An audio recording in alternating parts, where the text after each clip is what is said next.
할렐루야! 오늘도 하나님께서 부르신 삶의 자리에서 하나님께 예배하는 모든 여러분들을 주님의 이름으로 축복합니다. 우리 함께 찬양 드리시겠습니다. 만복의 근원 하나님, 온 백성 찬송 드리고 저 천사여 찬송하세. 찬송 성부 성자 성령 아멘. 함께 기도드리시겠습니다. 사랑의 하나님, 오늘도 우리를 사랑해 주셔서 우리에게 하나님의 한없는 자비와 연민을 우리에게 허락해 주셔서 주님 참 감사합니다.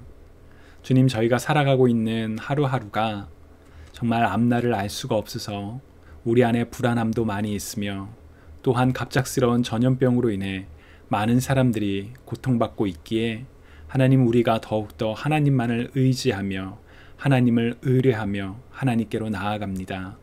하나님, 우리가 하나님을 향하여 간절히 부르짖을 때 주님, 우리의 기도를 들어주옵시고, 하나님, 우리가 어찌할 바를 몰라 방황하고 있을 때 주님의 말씀으로 우리의 삶 가운데 말씀하여 주사 우리가 하나님의 말씀을 따라 하나님의 뜻을 따라 하루하루 평안의 삶을 살아가는 우리가 되게 하여 주옵소서. 주님, 우리가 하나님께로 가져나오는 모든 기도 제목들이 하나님 우리의 바램대로 이루어지지 않게 하옵시고, 오직 하나님의 뜻을 더욱 깊이 알며 하나님의 뜻이 이루어지기를 간절히 기도하며 하나님의 뜻을 따라 살아가는 우리가 되게 하여 주옵소서. 감사드리며 살아계신 예수 그리스도의 이름으로 기도드립니다. 아멘. 오늘 우리가 함께 읽으실 하나님의 말씀은 마가복음 1장 39절에서 42절입니다. 우리 한 목소리로 함께 읽으시겠습니다. 이에 온 갈릴리에 다니시며 그들의 여러 회당에서 전도하시고 또 귀신들을 내쫓으시더라. 한 나병 환자가 예수께 와서 꿇어 엎드려 간구하여 이르되, 원하시면 저를 깨끗하게 하실 수 있나이다. 예수께서 불쌍히 여기사 손을 내밀어 그에게 대시며 이르시되, 내가 원하노니 깨끗함을 받으라 하시니 곧 나병이 그 사람에게서 떠나가고 깨끗하여 진지라. 주님의 말씀입니다. 하나님 감사합니다. 오늘 우리가 읽은 본문은 예수님의 사역 초기에 일어났던 일을 기록하고 있습니다. 갈릴리 지역에서 복음을 증거하시며 귀신을 쫓으시고 병자를 치유하고 계실 때 한 나병 환자가 예수님께로 찾아왔습니다. 40절을 보시면 한 나병 환자가 예수께 와서 꿇어 엎드려 간구하여 이르되, 원하시면 저를 깨끗하게 하실 수 있나이다 라고 기록되어 있지요. 예전 개역 한글 번역에서는 이 나병 환자를 문둥병자라고 번역을 했었습니다. 하지만 이 단어는 그리스어 레프라라는 질병을 가지는 사람을 뜻하는 레프로스를 번역한 단어로, 오늘날 우리에게 나병 혹은 한센병은 피부에 염증을 일으키고 느끼는 그 통각을 제거하고 피부를 썩게 만드는 특정한 질병을 떠올리게 하지만, 이 당시에 레프라라는 그 단어는 다양한 피부병을 가리키던 일반적인 단어였습니다. 레위기에서 나병으로 번역되는 히브리어 차라하트 역시 특정한 질병이 아닌 다양한 피부병을 종합적으로 가리키는 단어였습니다. 문제는 이 단어 차라하트 혹은 레프라로 번역되는 이 단어가 단순히 육체적인 질병만이 아니라 부정함을 가져오는 원인 중에 하나로 간주되었다는 점입니다. 정결과 부정의 규례를 자세히 다루고 있는 레위기 13장 45절에서 46절을 보면, 나병 환자는 옷을 찢고 머리를 품며 윗입술을 가리고 외치기를 부정하다 부정하다 할 것이요, 병 있는 날 동안은 늘 부정할 것이라. 그가 부정한즉 혼자 살되 진영 밖에서 살지니라 라고 기록되어 있습니다. 나병 환자는 제사장에 의해서 이제 병이 나병인지 아닌지 진단을 받고 나병이 확실하면 부정하다라는 선언과 함께 병이 나을 때까지 진영 밖에서, 공동체 밖에서 살아야만 했었던 그런 질병입니다. 제사장은 그 환자가 가지고 있는 병이 나병인지 아닌지 확인만 할 수 있었고 치료는 할 수가 없었습니다. 오직 하나님께서만이 나병을 치유하실 수 있다라고 생각을 했지요. 예를 들어 열왕기하 5장 7절을 보면 아람 왕이 자신의 수하였던 나아만 장군의 나병을 치유해 달라는 편지를 이스라엘 왕 여호람에게 보냈을 때 여호람은 내가 사람을 죽이고 살리는 하나님이냐? 그가 어찌하여 내게로 보내 그의 나병을 고치라 하느냐라고 말했습니다. 즉 하나님만이 나병을 치유할 수 있다는 이스라엘 사람들의 인식을 엿볼 수가 있습니다. 나병에 부정함이 전염될 수 있기 때문에 나병 환자는 레위기의 규례를 따라 진영 밖에, 곧 공동체가 머무는 곳으로부터 분리되어 격리되어 살아가야만 했습니다. 일종의 셀프 쿼런틴의 삶을 살아가야만 했었던 것이죠. 또한 다른 사람들과의 접촉을 피하기 위해서 멀리서 누가 오면 부정하다, 부정하다, 나는 부정한 사람입니다 라고 외쳐야만 했습니다. 당시에 소셜 디스턴싱을 유지하기 위한 방법이었죠. 그래서 나병 환자는 살아있는 시체와도 같다고 여겨졌습니다. 살아있지만 살아있는 것이 아닌 죽은 것과 같은 사회적 신분은 질병으로 고통받는 나병 환자가 져야만 하는 또 하나의 무거운 짐이었습니다. 더욱이 예수님 당시에 나병은 이웃에게 알려지지 않은 어떤 은밀한 죄에 대한 하나님의 심판이라고 사람들이 생각했었다고 합니다. 육체의 질병과 사회적 격리의 고통, 그리고 어쩌면 나의 죄로 인한 고통이라는 심한 자책감과 그리고 열등감이 주는 복합적인 고통은 이루 말할 수 없는 고통이었을 것입니다.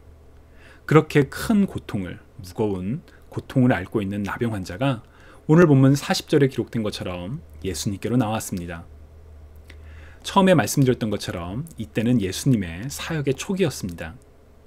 귀신을 쫓고 베드로의 장모가 걸렸던 열병을 치유하시고 많은 병자들을 치유하시던 바로 그때에 이제 나병 환자가, 사회적으로 죽은 자로 간주되었던 나병 환자가 예수님께로 나왔습니다. 소셜 디스턴싱을 유지해야만 함에도 불구하고 명령을 지키지 않고 예수님께로 나와 무릎을 꿇고 엎드린 나병 환자가 한 말은 주님 저를 치유해 주세요가 아니었습니다. 우리 40절을 우리말 성경으로 같이 한번 읽어볼까요? 어떤 나병 환자가 예수께 다가와 무릎을 꿇고 애원했습니다. 선생님께서 원하시기만 하면 저를 깨끗하게 해 주실 수 있습니다. 아멘. 선생님께서 원하시기만 한다면 저를 깨끗하게 해 주실 수 있습니다. 라고 말했죠. 예수님께서 원하시기만 한다면 말이죠. 당시 이스라엘 사람들은 나병은 하나님만이, 오직 하나님만이 고칠 수 있는 질병이라고 생각했습니다. 그런데 이 나병 환자는 예수님께 나와서 예수님께서 원하시기만 한다면 자신의 질병이 나을 수 있다라고 이야기합니다. 이미 이 나병 환자에게 예수님은 질병을 고칠 수 있는 능력을 가진 분이라고 인식되었던 것이지요. 이 환자가 예수님의 정체성, 곧 메시아임을 알았었는지는 명확하진 않습니다. 다만 하나님이 보내신 자, 혹은 하나님과 아주 밀접한 관련이 있는 분이라고 믿었기에 예수님께서 원하시기만 한다면 자신의 질병이 나을 수 있다고, 자신은 더 이상 부정한 자가 아니라 깨끗한 자가 될 수 있다라고 말했습니다. 예수님의 치유를 믿어 의심치 않았으며 오직 하나님의 자비를 간구하며 이 나병 환자는 예수님께로 간절히, 정말 간절한 마음으로 나왔던 것이지요. 예수님께서는 이처럼 간절함과 또한 믿음을 가지고 나아온 나병 환자를 어떻게 대하셨을까요? 우리 마가복음 1장 41절을 같이 읽어볼까요? 예수께서 불쌍히 여기사 손을 내밀어 그에게 대시며 이르시되 내가 원하노니 깨끗함을 받으라 하시니. 예수님은 다른 사람에게 부정을 전파하지 않도록 사회적 격리를 해야 마땅할 나병 환자가 율법을 어기며 다가오는 것을 탓하지 않으셨습니다. 혈루증을 앓는 여자가, 다시 말하면 피를 흘려 부정한 여인이 사람들 사이를 비집고 와서 예수님의 옷자락을 만졌을 때에도 여인을 탓하지 않으셨습니다. 이는 예수님께서 율법을 부정하시는 것이 아니라 율법의 외형보다 더 중요한 율법의 정신을, 율법의 근본을 먼저 보셨기 때문입니다. 더욱이 성경은 예수님께서 그 나병 환자에게 손을 대셨다라고 기록을 합니다. 부정한 것을 만지면 같이 부정해지기 때문에 이 나병 환자는 병을 앓고 있는 동안 누군가가 자신의 몸에 손을 대는 것을 경험해 본 적이 없었을 것입니다. 사람의 그 따뜻한 온기를 느껴본 지 굉장히 오랜 시간이 지난 뒤였겠죠. 질병의 고통도 컸겠지만 자신이 지은 어떤 죄로 인해 질병을 앓고 있을 것이라는 깊은 자책감, 그리고 사람들로부터 강제로 격리되어 겪어야만 했던 외로움, 그 모든 고통이 바로 이 순간, 바로 예수님께서 이 환자에게 손을 내밀어 터치하셨던 바로 그 순간에 녹아내렸을 것입니다. 그리고 그 순간 주님께서 말씀하셨습니다. 내가 원하노니 깨끗함을 받으라. 내가 원하노니 깨끗함을 받으라. 그리고 42절에 기록된 것처럼 나병이 환자에서 떠나가고 그가 깨끗함을 받았습니다. 주님을 만나는 순간, 주님이 다가오신 순간, 주님이 고통 가운데서 우리를 만지시는 바로 그 순간에 모든 고통과 억압과 슬픔이 사라지며 완전한 회복을 경험하게 된 것이지요. 참 놀라운 감동의, 은혜의 순간입니다. 문장으로는 잘 전해지지 않는, 아니 그러한 고통 중에서 회복을 경험해본 사람이 아니라면 알 수 없는 그런 놀라운 은혜와 감동의 순간입니다. 이 모든 일들이, 이 모든 은혜가 일어날 수 있었던 이유는 바로 마가복음 1장 41절에 기록된 것처럼 주님께서 그를 불쌍히 여기셨기 때문입니다. 예수께서 불쌍히 여기사 손을 내밀어 그에게 대시며 이르시되 내가 원하노니 깨끗함을 받으라. 불쌍히 여기다. 지난 사순절 기간 동안 예수님의 삶을 기억하자는 주제로 성경 읽기를 진행했었습니다.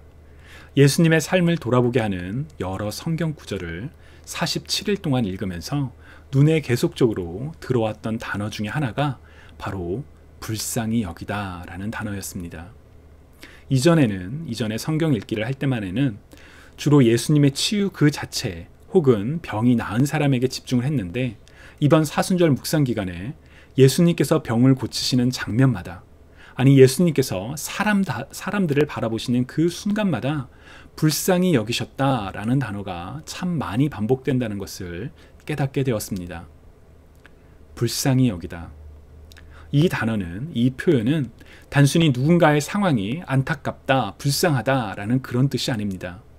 영어로 이 단어는 compassion이라고 번역이 되는데, compassion이라는 단어에는 함께 고통당하다라는 의미가 있다고 합니다. 단순히 제3자의 비참한 상황을 보고 나는 저 사람과 상관없어, 그렇지만 저 사람이 안타깝네, 그렇게 불쌍히 여기는 것이 아니라 그의 상황에서 함께 고통당하며 아파하며 그를 사랑하는 마음 가운데 불쌍히 여기는 마음이 바로 컴패션입니다. 그리고 바로 이 컴패션의 마음은 우리를 향한 하나님의 사랑, 변하지 않으시는 하나님의 성품이시기도 합니다. 시편 86편 15절에서 시편 기자는 하나님에 대하여 주는 불쌍히 여기시며 은혜를 베푸시는 하나님이십니다. 쉽게 화를 내지 않으시고 사랑과 진실하심이 풍성하신 분이십니다. 라고 고백을 합니다. 성경은, 하나님에 대해 증거하는 성경은 바로 우리를 향한 하나님의 연민, 하나님의 사랑, 하나님의 컴패션에 대한 증거이기도 합니다. 최초의 인간이 하나님의 말씀에 불순종하여 죄를 범하였을 때조차도 하나님께서는 그들을 에덴 동산 밖으로 보낼 수밖에 없으셨던 바로 그 순간에도 그들을 위하여 가죽으로 옷을 지어 입히셨었지요. 인간의 죄악이 너무나도 커서 세상을 심판하게 되었던 바로 그 순간에도 노아 한 사람을 부르사 인간이 완전히 멸망하지 않고 다시금 하나님께서 창조하신 세계 속에서 살아갈 수 있게 하셨습니다. 피조물인 인간을 불쌍히 여기사 그들과 언약을 맺으셨지만 그럼에도 언약을 지키지 못하는 인간을 불쌍히 여기사 그들을 구원하기 위해 끊임없이 하나님의 사람들을, 선지자들을, 사사들을 보내셨었지요. 그리고 마침내 하나님의 독생자, 하나님의 아들 예수 그리스도, 곧 태초부터 하나님과 함께 하셨던 하나님이신 예수 그리스도를 이 땅에 보내사 모든 인간들로 하여금 영원한 죄와 사망에서 완전한 구원을 얻게 하신 분이 바로 우리의 하나님이십니다. 예수 그리스도께서 이 땅에서 하나님의 복음을, 하나님의 사랑을 증거할 때 주님께서 불쌍히 여기셨던 이유는 바로 하나님께서 우리를 불쌍히 여기시는 것과 같은 마음으로 바라보셨기 때문이었습니다. 그리고 예수님께서는 불쌍한 우리들을 위하여 우리를 대신하여 고통당하셨고 죽임을 당하사 우리에게 구원의 길을 열어주셨을 뿐만 아니라 우리를 향한 하나님의 완전한 사랑을 보여주셨습니다. 바로 우리를 불쌍히 여기시는 사랑, 우리의 고통의 자리에서 함께 고통당하시며 애통하시며 우리를 위로하시며 치유하시고 회복하시는 하나님의 사랑, 바로 우리를 향한 예수 그리스도의 사랑입니다. 주님이 사랑하시는 여러분, 우리는 바로 그분 예수 그리스도의 사랑을 입은 자녀들입니다. 코로나 바이러스로 인해 많은 사람들이 어려움을 겪고 있죠. 코로나로 인해 모든 이들의 일상이 변해버렸지만 각자가 처해 있는 상황이 다르다 보니 코로나 바이러스로 고통받는 마음도 조금씩 차이가 나는 것 같습니다. 매일마다 언론에서는 확진자와 사망자의 숫자를 매일 업데이트를 합니다. 그 숫자를 너무 자주 듣다 보니 저도 모르게 그 숫자에 익숙해지는 것만 같습니다. 심지어 어떤 정치 리더는 앞으로 몇 명이 더 죽게 될 것이다 라고 너무 쉽게 말하는 것 같기도 합니다. 뉴욕의 주지사인 쿠오모가 브리핑 할 때마다 매일 뉴욕에서 사망한 사람들의 숫자를 이야기합니다. 그때마다 그는 슬픈 뉴스라고, 좋지 않은 소식이라고 말을 합니다.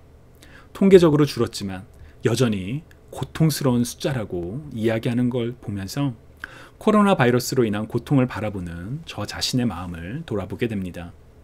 누군가의 죽음과 사랑하는 사람을 잃어버린 자의 고통을 나는 너무 둔감하게 숫자로만 받아들이고 있지는 않은가라는 생각과 함께 저 자신을 돌아봅니다. 오늘날의 현실은 참 복잡하지요. 경제와 생명의 가치가 충돌하는 것처럼 보이며 생명의 위협 아래에서 첨예하게 대립하는 정치적인 갈등과 그리고 언제까지 이러한 상황이 지속되어야 하는 요원한 기다림 속에서 자연스레 이런 질문이 떠오르기도 합니다. 하나님, 언제까지인가요? 언제까지인가요? 각자가 있는 자리가 고통에 가까우면 가까울수록 더 어려운 질문들도 있으시리라 짐작해 봅니다. 우리를 흔드는, 정말 우리의 마음을 어렵게 하는 질문들에 대하여 답을 찾는 것은 쉽지 않습니다. 그러나 오늘 본문은, 우리가 함께 읽은 이 본문은 결코 변하지 않는 하나의 사실을 우리에게 알려줍니다. 바로 하나님은 우리를 불쌍히 여기시는 하나님이시라는 사실입니다. 성경은 하나님의 사랑, 자비, 연민에 대하여 매우 분명하게 선언합니다. 하나님은 우리를 불쌍히 여기십니다.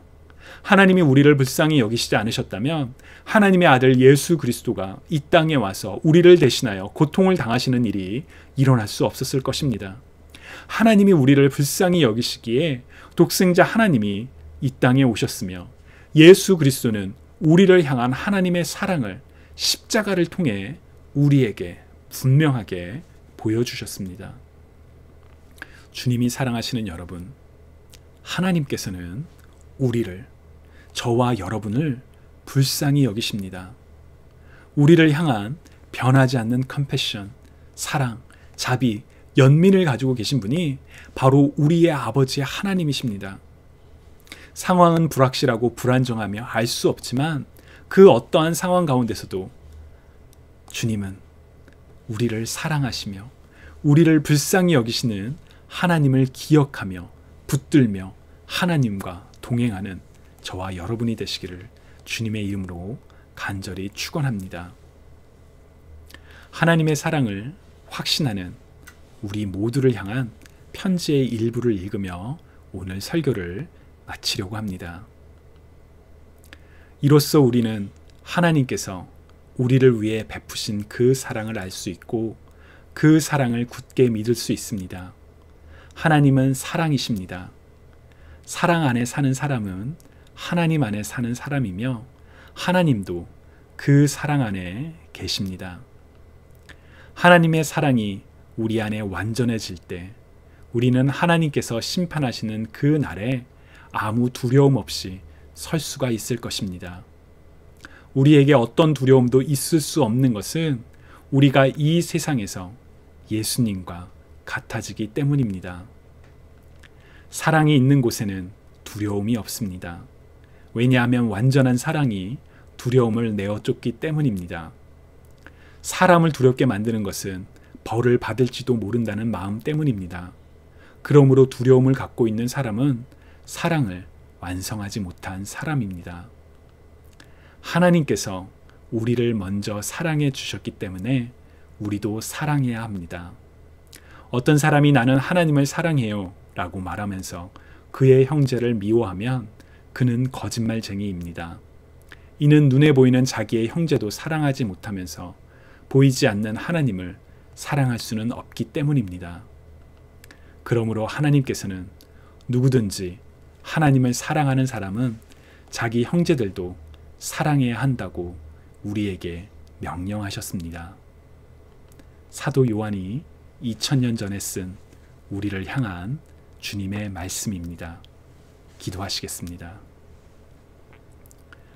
사랑의 하나님, 하나님께서 우리를 불쌍히 여겨주신다라는 그 사실에 하나님, 저희가 마음의 위로와 평안을 얻습니다. 우리를 불쌍히 여기사 우리에게 말씀하시는 하나님, 우리를 불쌍히 여기사 예수 그리스도를 보내셨던 하나님, 그리고 예수 그리스도께서 이 땅에 계셨을 때 우리들을 불쌍히 여기사 그들을 치유하셨던 그 은혜를 주님 저희가 기억하기 원합니다. 하나님께서 우리를 사랑하시고 계시다라는 것을 우리가 믿어 의심치 않으며 주님, 우리의 현실은 불안하고 두렵고 고통과 어려움이 여전히 앞을 가리지만 하나님께서 우리를 불쌍히 여기신다라는 그 믿음을 가지고, 아니 확신, 그 진리를 붙들고 하나님과 동행하는 우리가 되게 하여 주옵소서. 또한 하나님, 하나님께서 우리를 먼저 사랑하셨기에 우리가 하나님을 사랑할 수 있으며, 또한 하나님께서 내가 너희를 사랑한 것 같이 너희도 서로 사랑하라고 말씀하셨기에 주님께서 우리를 불쌍히 여기셨던 것처럼 하나님, 우리도 우리의 이웃을, 가족을, 형제와 자매를, 코로나로 고통받고 있는 모든 사람들을 주님, 우리가 사랑하며 살기 원합니다.